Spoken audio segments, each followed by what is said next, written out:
बनाई, काहे की पट गेंद बनाई, काहे की पट गेंद बनाई, काहे की पट गेंद बनाई, काहे की पट गेंद बनाई, काहे की पट गेंद बनाई, काहे को डंडा लायो रे मेरो बारो सो कन्हैया, काहे को डंडा लायो रे मेरो बारो सो कन्हैया, काली पड़ के लायो रे मेरो बारो सो कन्हैया, काली पड़ के लायो रे मेरो बारो सो कन्हैया।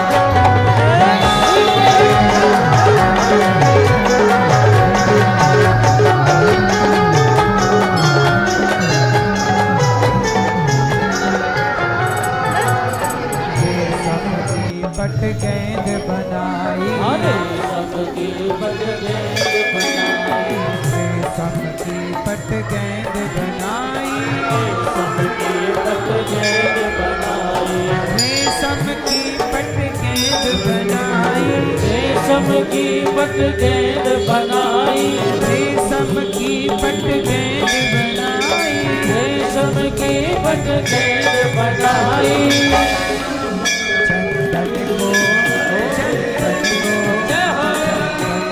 डंडा लायो रे मेरो बारो सो कन्हैया, चंदन को डंडा लायो रे मेरो बारो सो कन्हैया, कमर पे आयो रे मेरो बारो सो कन्हैया, हमारी कमर पे आयो रे मेरो बारो सो कन्हैया।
मेरो प्यारो सो कन्हैया, मेरो छोटो सो कन्हैया, मेरो प्यारो सो कन्हैया, मेरो छोटो सो कन्हैया, मेरो प्यारो सो कन्हैया।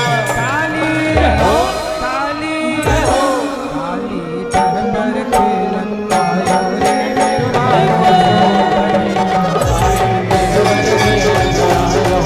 मेरो बारो सो कन्हैया,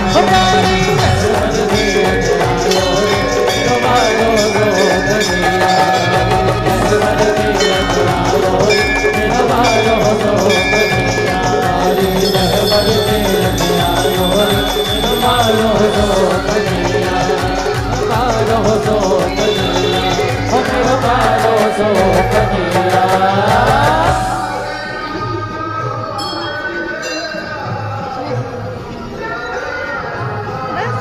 रेशम की पट गेंद बनाई चंदन को डंडा लायो री मेरो बारो कन्हैया भगवान दिव्य लीला करते हैं। लीला इतनी अद्भुत के बड़े बड़े ज्ञानी मोहित हो जाते हैं। हमारे इस कथा में परीक्षित बनकर के श्री कन्हैया लाल राठौर जी, श्रीमती सरिता राठौर जी, जिनका कहना है कि केवल भगवान का बाल चरित्र हम सुने और बाल स्वरूप को मन मंदिर में बसाएं। एक बार तालियां बजा के कन्हैया लाल राठौर जी और श्रीमती सरिता राठौर जी का खूब खूब स्वागत, वंदन, अभिनंदन। आपने अपने कुल को तार लिया, पीढ़ियों को पवित्र कर लिया है भगवान की चर्चा से।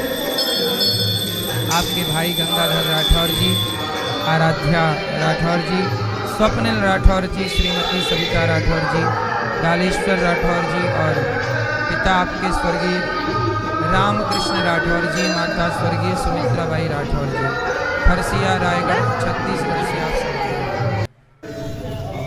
साथ ही प्रदीप राठौर जी और श्रीमती प्रीति राठौर जी, आपने भी अपने लोक परलोक को तार लिया और कृतार्थ कर दिया सबको।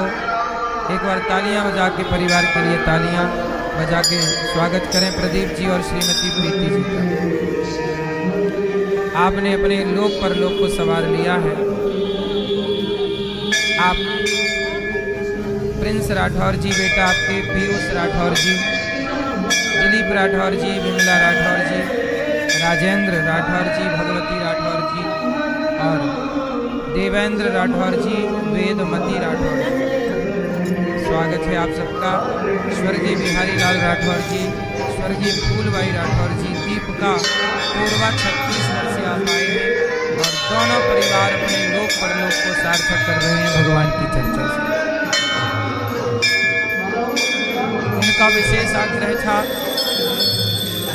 कि हम भगवान के बाल चरित्र को विस्तार से सुनना चाहते हैं,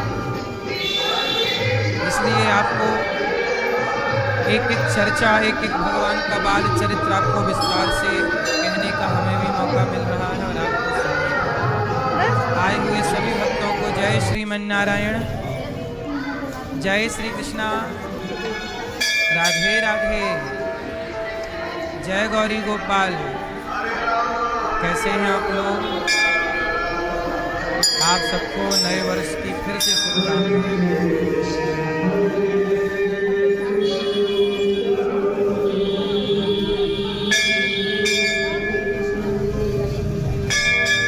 आप सबको छत्तीसगढ़ का एक छेरछेरा प्रोग्राम भी, उत्सव भी है, तो उसकी भी बहुत बहुत शुभकामनाएं। छेरछेरा एक त्यौहार, एक उत्सव छत्तीसगढ़ में मनाया जाता है और वह त्यौहार आज है। तो आपको छेरछेरा त्यौहार की बहुत बहुत शुभकामनाएं।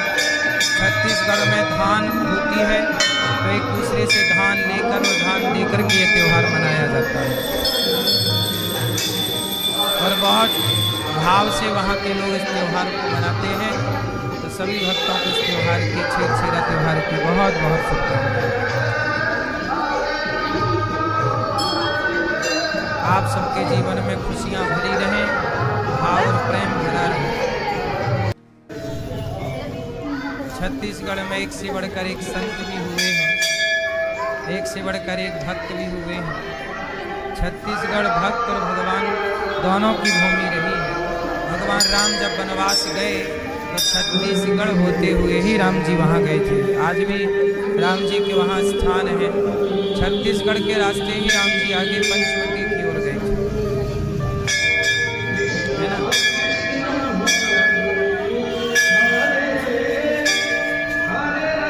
वहाँ हम बहुत पहले गए थे छत्तीसगढ़ में, तो वहाँ पास में जहाँ गए थे वहाँ शबरी जी का कोई स्थान था, शिवरी नारायण। नारायण वहाँ पर है। तो ये छत्तीसगढ़ का उल्लेख रामायण में भी है। राम जी के पग पड़े ना, वह स्थान आज भी है। इस तरह से छत्तीसगढ़ का भी बहुत प्राचीन इतिहास है। भगवान की कथा में कल आप लोगों ने सुना कि भगवान बाल लीला करते हैं और माँ यशोदा दूध पिलाती हैं। ब्रह्मा जी को मोह हो गया कि भगवान है कि नहीं। परीक्षा लेने ब्रह्मा जी आए, ब्रजवासी बछड़ों को चुरा कर ले गए। भगवान स्वयं ब्रजवासी बछड़ा बन के रहे। आगे एक दिन क्या हुआ कि भगवान गैया चराने गए तो धेनुकासुर गधे के रूप में रहता था। धेनुकासुर नाम का एक राक्षस, भगवान ने उस धेनुकासुर नाम के राक्षस को बलराम जी ने मारा। कृष्ण बलराम दोनों चराते थे गैया। धेनुकासुर आ गया, बलराम राक्षसों का उद्धार करते हैं। एक दिन क्या हुआ कि यमुना जी में कालिया नाग रहता था। वो सारे जल को दूषित कर रहा था। पक्षी भी आकाश से उड़ रहा हो, इतना भयंकर जहर था कि पक्षी गिर जाता था। गैया धोखे से वहाँ का पानी पी जाए तो गैया मर जाती थी। इस तरह कालिया नाग का उत्पात था। तब भगवान आज कालिया नाग के उसी तट पर गए गेंद का खेल खेलने। और गेंद के खेल खेल में भगवान कृष्ण ने गेंद में ऐसी जोर से डंडा जमायो कि जाके गेंद गिरी काली दह पर। अब भगवान के जितने मनसुखा मित्र थे कहा कि कन्हैया ये तो हमारी बड़ी प्यारी गेंद थी, बहुत मेहनत से बनाई, हमें तो वही गेंद चाहिए। भगवान बोले वो तो काली दह पे गिर गई। बोले लाओ। भगवान बोले ठीक है। कदम पर भगवान चढ़ते हैं और काली दह पर भगवान कूद जाते हैं। कालिया नाग के 101 फण थे। कितने फन वाला सांप था? बड़ा विशाल था। 101 फण थे, बड़ा विशाल था, मोटा ताजा। उसकी बहुत सारी पत्नियां थी, सर्पणी। जब भगवान पानी के अंदर गए तो वो कुंड बड़ा गहरा था। जैसे ही भगवान अंदर गए तो सर्पणियों ने देखा कि कोई सुंदर सा बालक आया। भगवान को देख करके सर्पणियां बोली, नाग की पत्नी बोली, हे बालक तुम बड़े सुंदर हो, तुम यहाँ से चले जाओ, यहाँ जहर है, तुम मर जाओगे और हमारे पति अभी सो रहे हैं। यदि जाग गए तो हमें छोड़ेंगे नहीं। भगवान कृष्ण बोले तुम्हारे पति को ही तो जगाने आए। नाग की पत्नियां भगवान के दर्शन पे लट्टू हो गईं, नजर हट नहीं रही है, परंतु बार बार वो निवेदन कर रही हैं बालक तुम चले जाओ वरना मर जाओगे। भगवान बोले अब जो होगा होगा, अपने पति को जगाओ। कालिया नाग जागा। वो तो घमंड में था कि मैं बलवान, मेरे से बड़ा कौन। भगवान को देख के उसको लगा ये मनुष्य यहाँ कैसे। अब वो तो मनुष्य ही समझे ना, भगवान थोड़ी समझता था। उसने अपनी पूंछ बढ़ाई और आपने देखा होगा बड़ा जो अजगर इत्यादि प्रजाति के सांप होते हैं, ये पकड़ के लपेट लेते हैं, कस के जकड़ लेते हैं किसी को भी, अपने शिकार को। तो भगवान कृष्ण की ओर पूंछ बढ़ाई और भगवान के पूरे शरीर में सांप ने गुडरी मार ली, लपेट लिया और कस के दबाने लग गया सांप। भगवान समझ गए कि अपना दाव पेंच चालू कर दिया। तब भगवान कृष्ण ने अपने शरीर को फुलाना स्टार्ट किया। फुलाए और जैसे ही भगवान ने अपने शरीर को फुलाया तो कालिया नाग की एक एक नस ढीली पड़ गई और टूटने लगी उसकी नस। उसने छोड़ दिया और भगवान ने छलांग मारी और कालिया नाग के फण पर चले गए। उसके फनों पर तांडव गति मुंडन पर नाचत गिरधारी, उसके फणों पर भगवान नृत्य करने लग गए, नाचने लग गए। जिस फण को नहीं झुकाए उसी पर एक पाद प्रहार करें, पांव की ठोकर मारें, उसका फण टूट जाए। और जब फण टूटने लगे तो कालिया नाग का अभिमान अहंकार जाता रहा, चला गया। खून निकल आया उसके शरीर से, वहां का जल लाल हो गया। वो बहुत जहर उगलने लगा, फुसकारने लगा। पर भगवान पर कहाँ जहर का प्रभाव, ये तो भगवान शेषनाग की सैया पर सोने वाले हैं। कालिया नाग क्या बिगाड़ा, ये तो शेषनाग पर सोते हैं, ये तो शेषनाग पर। वो शेषनाग भगवान के हजारों फण वाले नाग पर रहने वाले का 100 फण वाला नाग क्या बिगाड़ा। कालिया नाग बस घमंड के, उसकी आंखों में अभिमान का पर्दा जो पड़ गया, भगवान को पहचान नहीं पा रहा है। वो मनुष्य समझ रहा है ये कोई मनुष्य है। अरे भाई कालिया नाग, कोई मनुष्य थोड़ी इतना जहर बर्दाश्त कर सकता है। बता रहे हैं कि कालिया नाग का जहर इतना भयंकर था कि उस दह का पानी उबलता रहता था जहर के कारण। इतना भयंकर जहर था। ऊपर उड़ने वाले पक्षी केवल पानी नहीं पीते, उड़ते थे तो वहां के उस उबलते हुए पानी की जो जहरीली भाप सी उठती थी उससे मर जाती थी। इतना जहर था कालिया नाग। लेकिन उस कालिया नाग के जहर का कोई प्रभाव भगवान पर नहीं हुआ और भगवान नाचते रहे उसके फणों पर, तोड़ते रहे उसके फण और उसका अभिमान जाता रहा। चरणों में गिर पड़ा, हे प्रभु कौन हो आप? मुझे लगता है कि आप मनुष्य नहीं भगवान हो। स्मृत्वा चराचर गुरुम पुरुषं पुराणं नारायणं तमर्णं मनसा जगाम।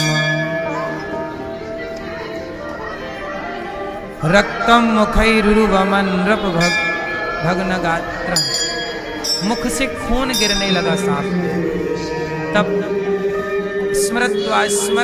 स्मरण आ गया कि ये कोई व्यक्ति नहीं, नारायणम। कालिया नाग ने कृष्ण को क्या कहा?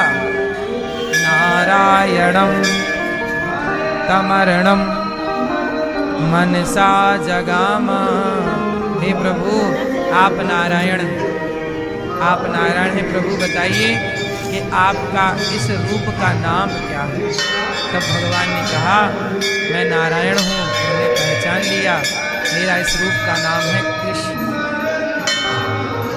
चरणों में गिर पड़ा, प्रभु ये तो बताओ कि आप मुझे किस पाप की सजा दे रहे हैं? मेरा अपराध तो बताओ, क्यों आप मेरे फण तोड़ रहे हैं? मैंने आपका अपराध क्या किया? तब कालिया नाग के कथन पर भगवान बोले, कालिया नाग तुम्हें जंगल में रहना चाहिए, एकांत में रहना चाहिए। जहाँ लोग रहते हैं वहाँ तुम रहते हो। कितनी गैया मर गई तुम्हारा पानी पी के, यहाँ का तुम्हारे कारण जहरीला पानी पी के।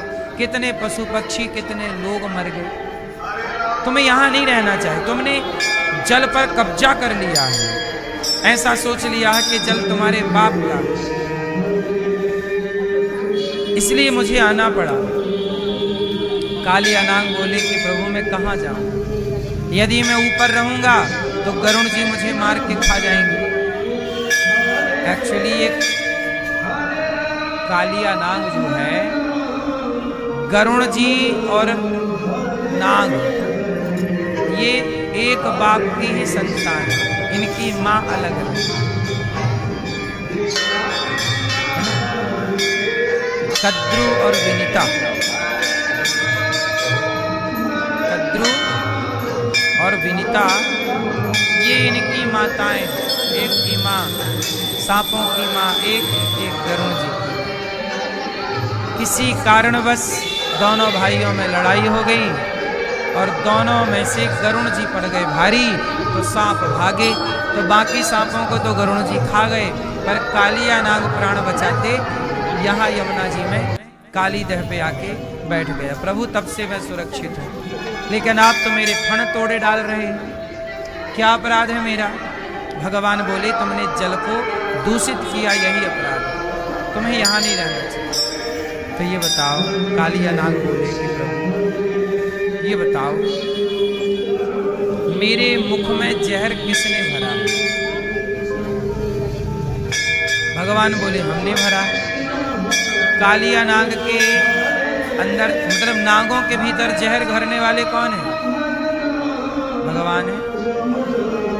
किसने भरा? भाई सांपों में जहर होता है, तो सांपों में जहर भरने वाला कौन है? भगवान। रचना तो ईश्वर की है। तो प्रभु जब आपने जहर भरा है तो बताओ मैं जहर ही तो उगलूंगा ना। आपने अमृत भरा होता, मैं अमृत उगलता, इसमें मेरी क्या गलती?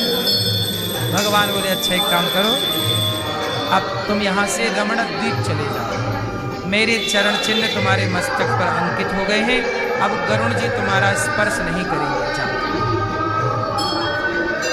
तो आपने देखा होगा जो काला नाग होता है, कालिया नाग, काला नाग, उसके ऊपर ना निशान होता है, वो भगवान के चरण बताए जाते हैं कि भगवान ने नृत्य किया तो चरण चिन्ह की छाप बन गई।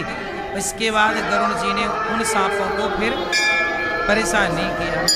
तो कालिया नाग वहाँ से चले जाने लगे, और जैसे यहाँ से रमण द्वीप की ओर गए तो काली दह से निकल करके गए, तो आगे 5-10 किलोमीटर थोड़ी दूर गए ही थे कि उन्होंने देखा कि मेरे संग मेरा परिवार आ रहा है कि नहीं। तो जैसे ही कालिया नाग ने पलटकर देखा तो वो पत्थर के हो गए। तो आज भी 84 कोस की यात्रा जब हम लगवाते हैं आपको, तो वह दर्शन आपको कराते हैं जहाँ से कालिया नाग ने पलट कर के देखा और वह पत्थर का हो गया। तो 84 कोस की यात्रा भी 10 मार्च से होगी। आप भी 84 कोस की यात्रा भी हुई थी कुछ महीने पहले, तो अब फिर से है मार्च में, तो आपको चलना हो तो आप चलिएगा। 84 कोस की यात्रा जरूर करना चाहिए। कहते हैं 84 लाख योनियों से मुक्ति चाहिए, तो 84 कोस की यात्रा जरूर करना चाहिए। 84 कोस की यात्रा सबसे पहले भगवान कृष्ण ने अपनी माता यशोदा और पिता नंद बाबा को 84 कोस की यात्रा कराई थी। क्यों? क्योंकि मैया यशोदा ने भगवान से कहा था कि यदि मेरे छोरा हुआ तो मैं 4 धाम की यात्रा करूँगी। अब छोरा हो गया, मैया तैयार हो गई, तो भगवान बोले मैया तुम तो बुढ़ी हो गई हो, अब 4 धाम में कहाँ जाओगी? मर जाओगी, बुढ़ापा है, चलना होगा नहीं, पर मैं तुम्हारे लिए संपूर्ण तीर्थों का आवाहन यही किए देता हूँ। तो भगवान कृष्ण ने मैया के लिए धरती के सारे तीर्थों का आवाहन ब्रजमंडल में किया और कहा मैया जो 84 कोस की यात्रा कर लेगा उसे धरती के सारे धाम, सारे तीर्थ करने का पुण्य प्राप्त हो जाएगा। इसलिए 84 कोस की यात्रा 10 मार्च से है कालिया नाग पर। कृपा की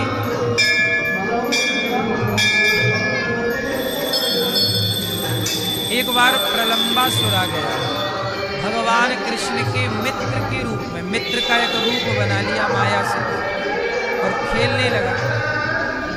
अब प्रलंबासुर ग्वाल बाल के रूप में आया था।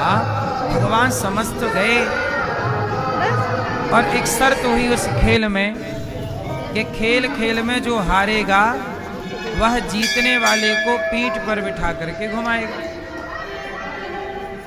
खेल में शर्त हुई 2 पार्टी बनेगी और जो हारेगा वो जीतने वाले को अपनी पीठ में बिठाएगा। तब कृष्ण और बलराम जी की 2 टोली बनी, एक टोली पर भगवान कृष्ण और एक टोली पर भगवान बलराम जी। अब कृष्ण जी हार गए और श्री रामा को पीठ पर बिठा लिया। भगवान कृष्ण हार गए। देखो खेल खेल में भगवान कृष्ण क्या करते हैं? हार जाते हैं और अपने मित्र श्री रामा को अपनी पीठ में बिठाते हैं और श्री रामा पीठ में बैठ के बोलता चल मेरे घोड़े, चुप चल मेरे घोड़े। चल रहे हैं भगवान जगत के पालनहार, जिनसे यमराज थर थर कांपते हैं। वो मित्रों के साथ खेलते हैं कबड्डी का खेल, तो हार जाते हैं। भगवान कहते हैं कि मैं अपने भक्तों से जीतना नहीं चाहता, मैं भक्तों से हारना चाहता हूँ, और हार जाने में ही जीत होती है। प्रेम में जीतना नहीं चाहिए, प्रेम में हार शोभा देती है। अपनों की लड़ाई हो, अपनों से लड़ाई हो, तो अपनों की लड़ाई में जीतना नहीं चाहिए, हार जाना ही आपकी जीत है। हर हार हार नहीं होती, जीत होती। इसलिए दुनिया में जीतने वाला व्यक्ति जब मंदिर जाता है तो भगवान के पास हार लेकर के जाता है। मैं सबके आगे जीत जाऊंगा प्रभु, पर तेरे सामने तो हार लेकर के आया हूँ, मैं जीत लेकर नहीं आ सकता। ईश्वर के आगे क्या लेकर जाते हैं लोग? क्या?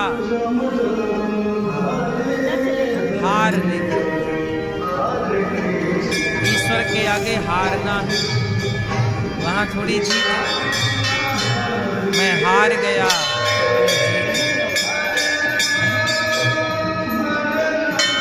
अच्छा। प्रलंबासुर बलराम जी को पीठ में बिठा लिया, ग्वाला बन के आया था, राक्षस था।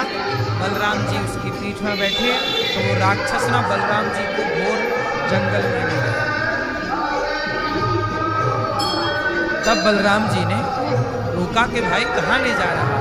अच्छा, बलराम जी समझे, बलराम जी को लगा मित्र है, दोस्त है, पर वो तो राक्षस था। और बलराम जी ने एक मुटका मारा उसकी पीठ में, और जैसे ही मारा वहीं लुढ़क गया। एक मुटका में काम तमाम हो गया। बलराम जी मारे। बलराम जी कौन है? शेष भगवान। शेष भगवान के ऊपर पृथ्वी रखी है, जो पृथ्वी का भार उठाए रहते हैं। वो एक मुटका किसी को मार दे तो बचेगा?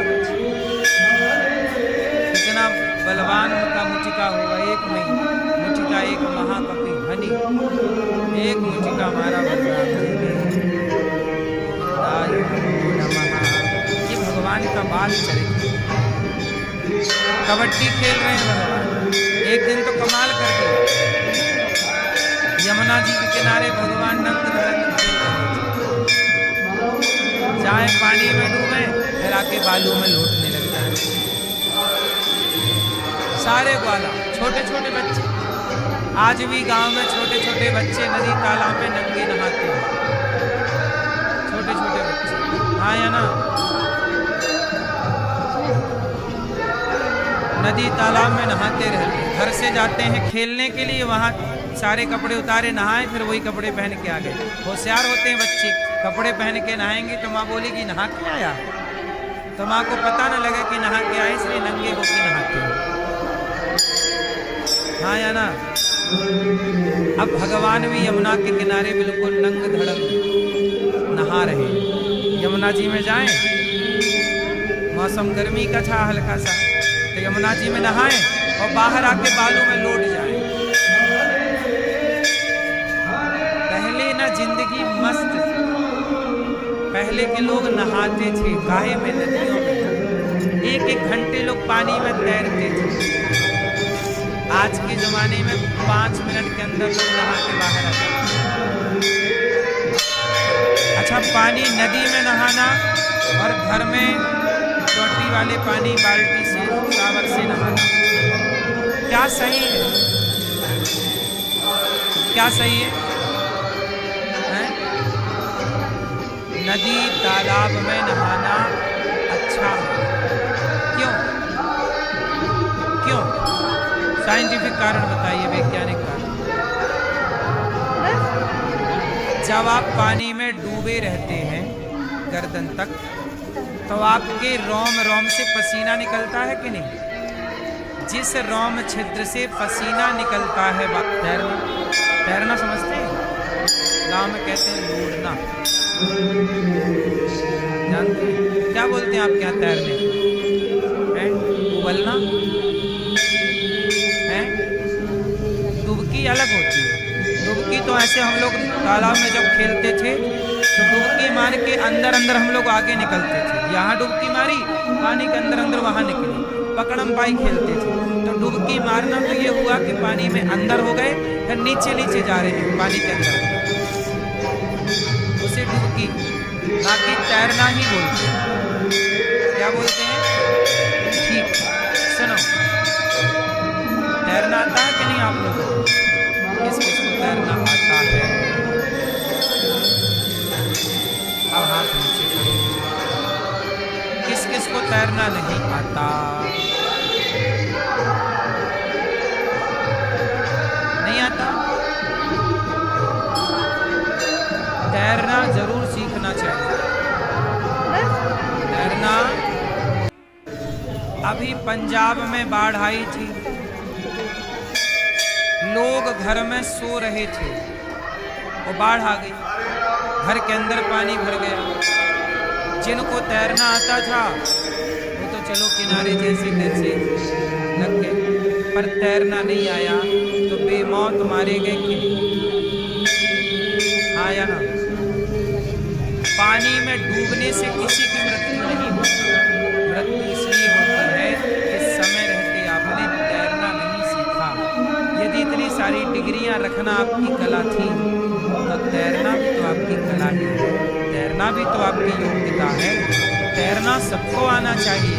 पता नहीं कब कहाँ आप लोग हर साल सुनते हो कि लोग बारिश में गए थे नदी देखने और वहां डूब गए। भाई आप लोग नहाते हो नदियों में जाके, जरा सा पाँव की गड़बड़ी हुई, फिसला फिसला पाँव तो डूब जाते हैं। मुझे लगता है पानी में डूब के मरना नहीं चाहिए, इससे बेहतर है तैरना सीखो। तैरना आएगा तो आप कभी डूब करके नहीं मरेंगे।